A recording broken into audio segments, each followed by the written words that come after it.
Right, so hello and welcome back to Books and Things and welcome to another video, and today let's talk about George Gissing.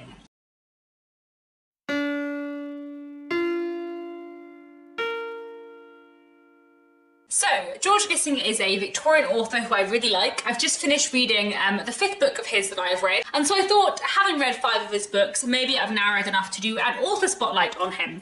I really like George Gissing a lot. I think he's a really interesting writer, and I'm looking forward to telling you all about him today. So first, let's start off with a little bit about George Gissing himself, then I will tell you about all the things I like about George Gissing as a writer, and then I will rank for you the 5 books of his that I have read.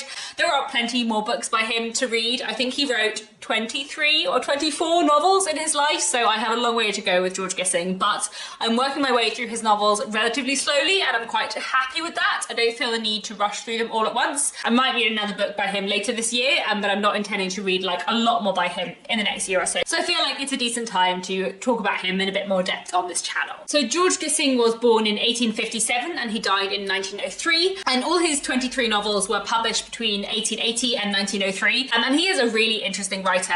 I've talked about him quite a few times on my channel before. He is a relatively forgotten writer, like he's not really well known at all now.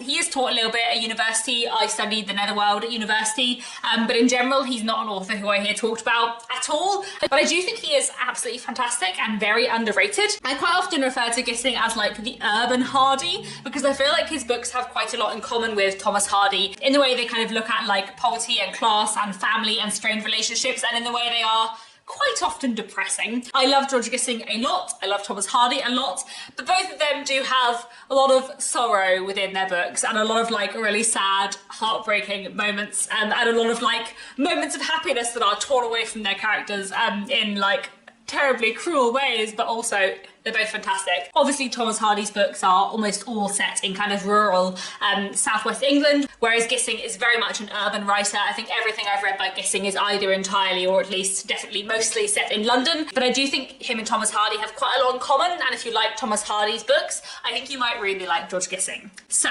let me tell you some of the things that I love about George Gissing before I tell you about his books. The first thing that I really love about Gissing is his wonderful and very accessible writing style. I really like his writing and I find it really easy. Like, I don't find it tough or inaccessible as some of those early Victorian novels can on occasion be. I feel like he's a very accessible Victorian writer to read as a modern person because his writing style does feel quite modern. You know, writing in the 1880s and 90s is a good sort of 40-50 years on from a lot of the very famous Victorian writers who are the people we think of when we say Victorian writers, and actually George Gissing's writing is very accessible and I really enjoy it. I think his dialogue is very good. He is a bit more dialogue heavy than some Victorian writers, I would say, and in general his writing is just very strong and very easy to read, which I think is actually all the more important because his books do deal with some quite heavy themes, and actually having that kind of really easy to follow writing makes a big difference. Another thing that I really love about George Gissing is his amazing characters. His characterization is so good and so complex and so nuanced, and there are a lot of characters in Gissing's books who I hate, who I really don't like, who I think are sort of terrible people in so many ways, but they feel very human. And I think he's got a great way of writing about really human, realistic, believable characters. Gissing is very much a realist, very much in a different vein to, you know, Charles Dickens and other authors like that who are much more kind of exaggerated. And I love Charles Dickens's crazy, exaggerated, eccentric characters, I do, but I also really like a very realist, nuanced, complicated human character like the kind that Gissing creates. I feel like all his characters feel very believable to me, and that's something that I really enjoy about his work.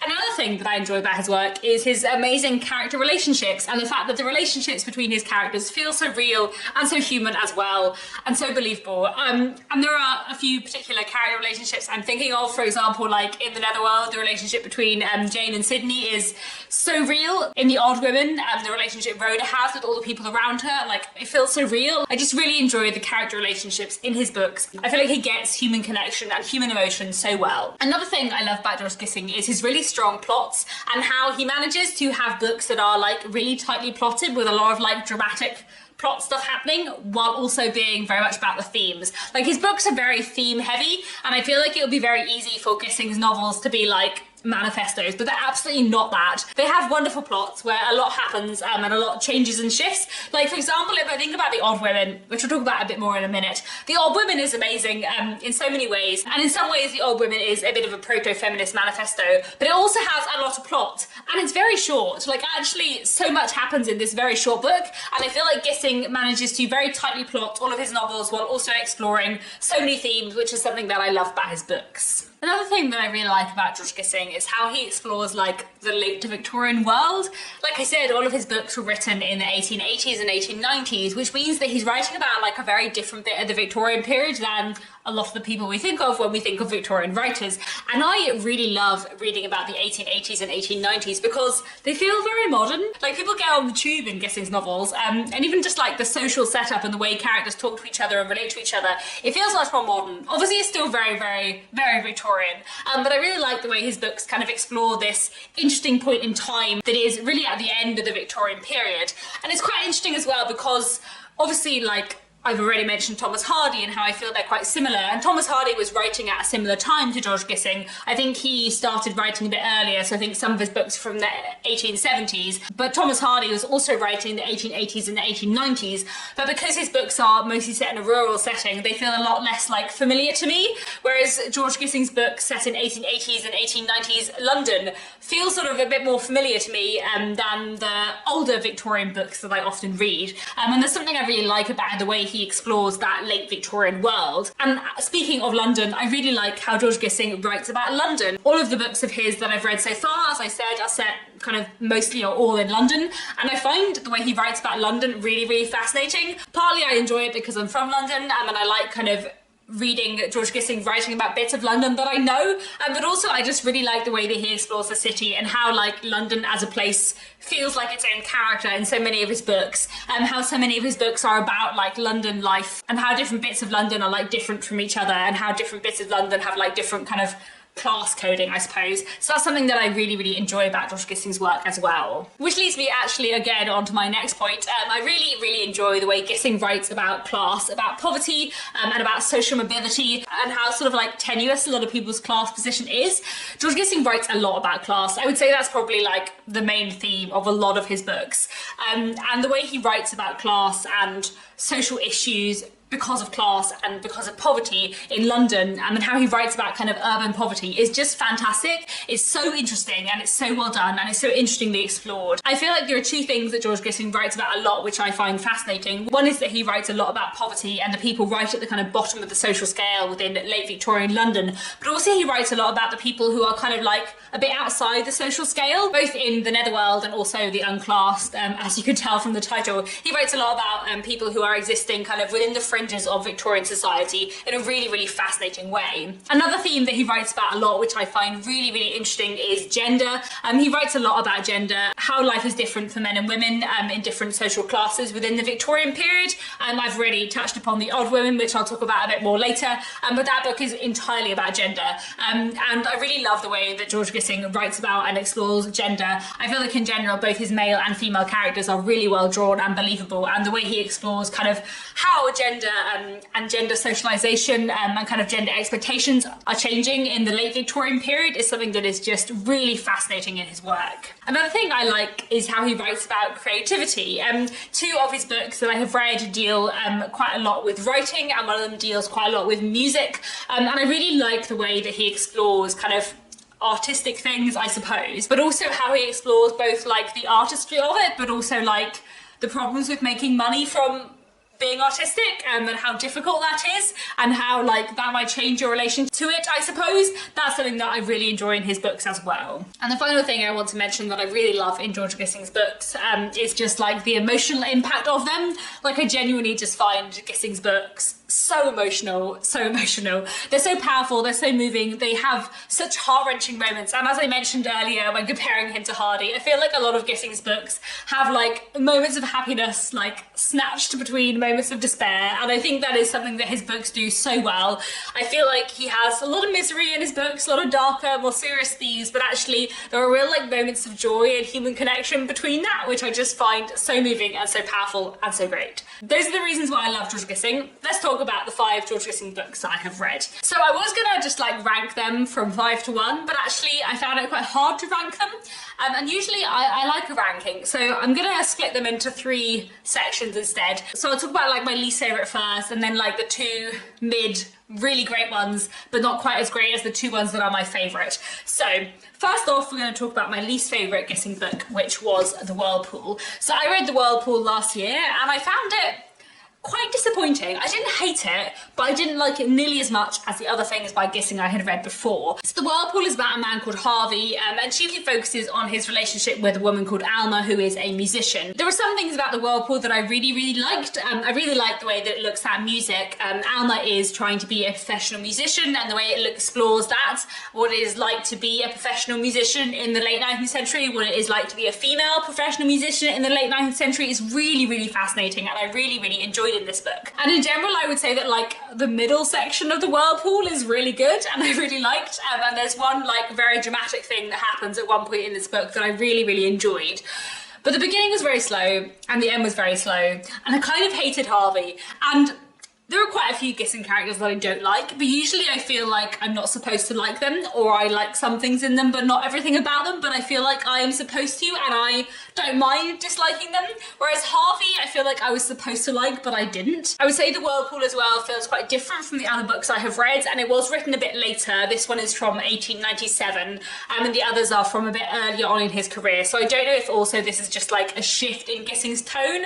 Like I would say that The Whirlpool felt bitter in a way that his other books didn't.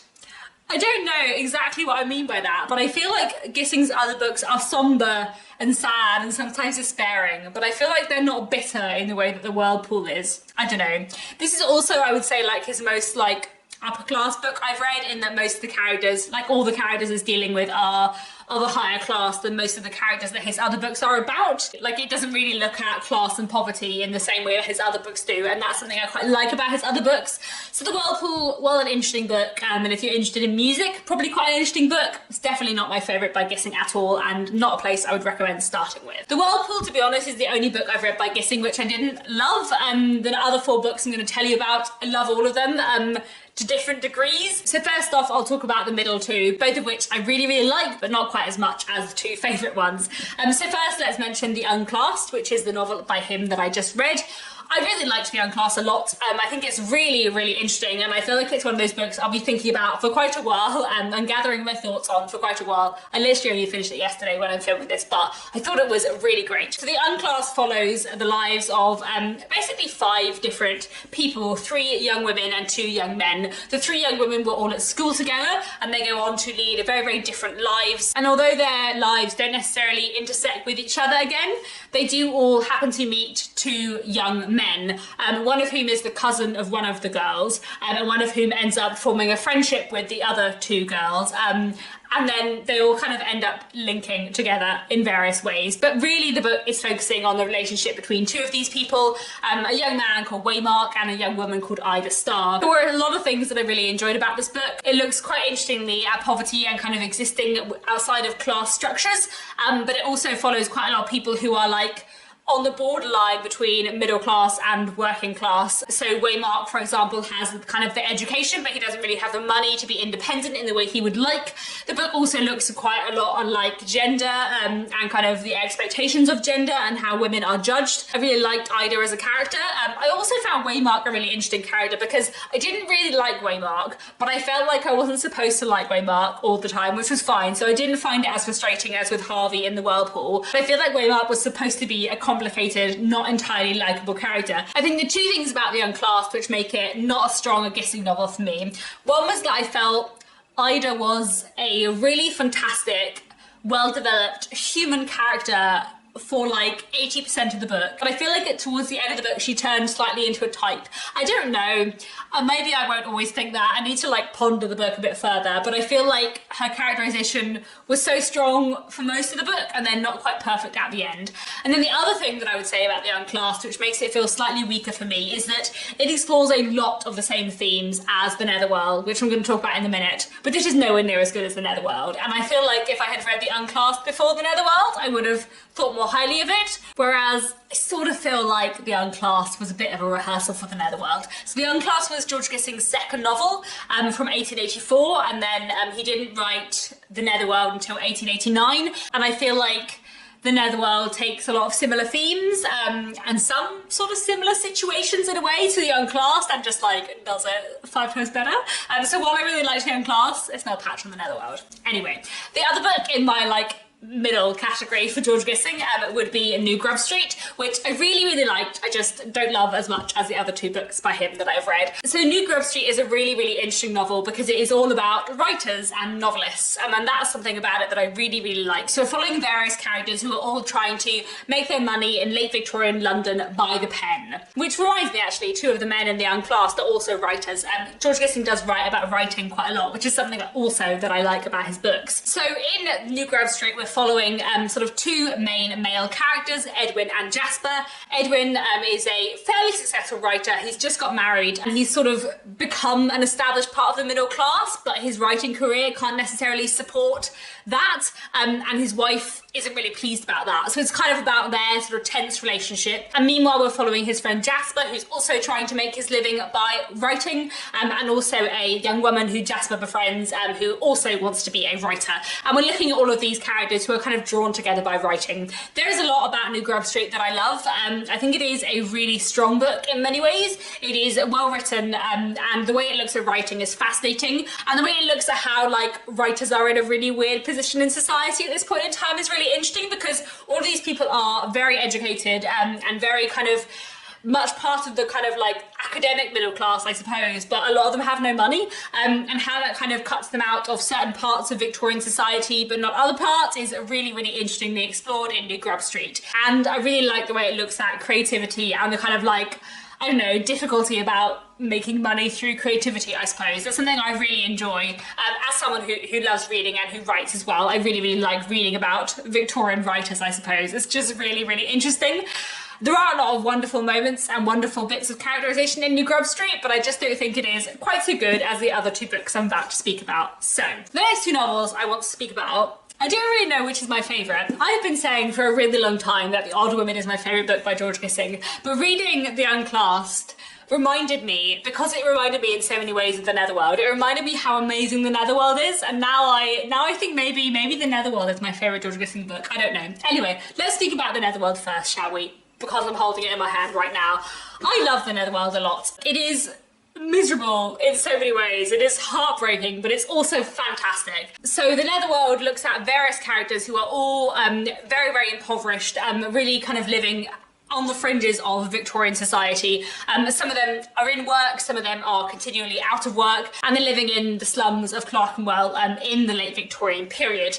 And we're following various characters, but we're chiefly focusing on 2 characters, Jane Snowdon and Sidney Kirkwood. And Jane Snowdon, at the beginning of the novel, is living a miserable life with relations of hers who despise her and treat her terribly when her grandfather finds her and rescues her from this life. And they live very simply, but he is kind of training Jane up for a future that she doesn't really know about. And Jane kind of forms this friendship with a man called Sidney Kirkwood, who is another very key character in this book. And Sidney Kirkwood is kind of wants better things from life, but is always kind of struggling financially. And he also has these other friends, a family called the Hewitts, who are very important in this book as well. And it's about these characters, their struggles to get work, their struggles to try and pull themselves out of poverty, and the difficulty that causes, and also the character relationships between them.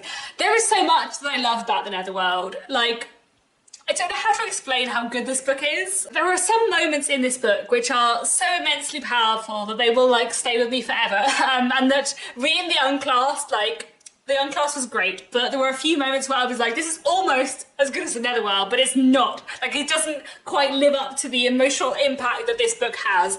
The character relationships in this book are so good. It's so sad in many ways, but also the characters get so close to happiness, but they can never quite get there. And I just think it's beautifully written. And the way this book looks at family and duty and responsibility and poverty and sacrifice, I just love it so much. And I just think it's incredible, and I think everyone should read it. And it is tough because it is a hard book and it is sad, but it's also truly brilliant and so wonderful that I just recommend it so much. And I just really want to reread it now that I'm talking about it, because it is wonderful and fantastic. Right, so let's talk next about The Odd Women. So, The Odd Women is another truly wonderful book by George Gissing. And one of the reasons why I love The Odd Women is that it is exceptionally feminist. I have done a video all about The Odd Women, which I will link down below, because I really love The Odd Women a lot, and I think it is a really wonderful book that really fantastically looks at the position of women within late Victorian society. So this book, The Odd Women, follows various female characters, specifically focusing on three sisters who are all kind of struggling, all living in poverty. They kind of had a middle class upbringing, but after their father's death, they have all been struggling ever since. One of them has been a teacher, one of them has been a companion, one of them has been a shop girl. They're all kind of doing the very limited jobs that were available to women at this point in time. And they were also following two other women, Miss Martha and Miss Nunn, who run a typewriting school, and they are trying to help middle class women find like clerical jobs and situations in offices in order to try and give them a better life. Rhoda Nunn is a truly fantastic character. All the characters in this book are truly fantastic, and the way this book looks at the position of women and the way these characters talk about feminism is just amazing, and like it feels so ahead of its time and so like empowering even to read now. And there are definitely limitations to the feminism within this book. It is very much like all about middle class women and helping middle class women get better lives and not really caring about anyone else, which is weird actually when I think about how concerned Gissing's other books are with working class groups and kind of people living outside of class structures. But anyway, despite the limitations of the feminism within The Odd Women, it is a really fantastic book and really interesting to read as a modern reader, looking at a point in time where the world was really changing for women. And I love that about The Odd Women. It's interesting thinking about like which one of these books is my favourite, because I do usually say The Odd Women is my favourite, but I feel like The Odd Women is a more unique Victorian novel, but I feel like The Netherworld is possibly like more perfect of its kind, if that makes sense. Like I feel like I love The Odd Women because it surprised me, but I feel like The Netherworld is genuinely perfect. I feel like The Odd Women is possibly my favourite of Gissing's books, but possibly The Netherworld is like his masterpiece. I don't know. They're both excellent, basically. They're both excellent. So those are the 5 books I've read by George Gissing, all of which I really like. Well, do I really like the Whirlpool? Possibly not. 4 of which I really like. I'm trying to think about where would be a good place to start with George Gissing. I feel like The Odd Women is quite a good place to start, because even though it is sad in some places, it feels quite empowering, because it is so much about kind of gender and like women kind of claiming the world for themselves a bit. I feel like as well the Unclass might be a good place to start with his books. Again, I would say it is dark, but like slightly less depressing than some of his other books. And also, like I said, I feel like I would have liked The Unclass a bit more if I had read it before The Netherworld, because The Netherworld is so good and does a lot of the same things. So I feel like if you read The Unclass and then read The Netherworld the next year, you would probably enjoy them both more. I don't know. Anyway, I really love George Gissing, as I have been saying, and there are many more of his books for me to read. I have, I guess, 18 of his books left to read at some point or another. I don't really know which one I want to read next, because, as I said, a lot of his books are out of print, so you can't necessarily find out too much about them. And in general, it is quite hard to find stuff out about Victorian books on the internet without being very spoiled. But I'm sure I will read some more books by him in the future. I trust him enough as a writer, I think, just to pick one of his titles at random and see what I think. But if you have read more Gissing than me, or if you've read some different books of his to me, please do let me know down in the comments if you have any specific recommendations for me from his books. And if you've never read any Gissing before, let me know if you're interested in doing so now. And I think that's all for now. Thank you very much for watching, and I'll be back very soon with another bookish video.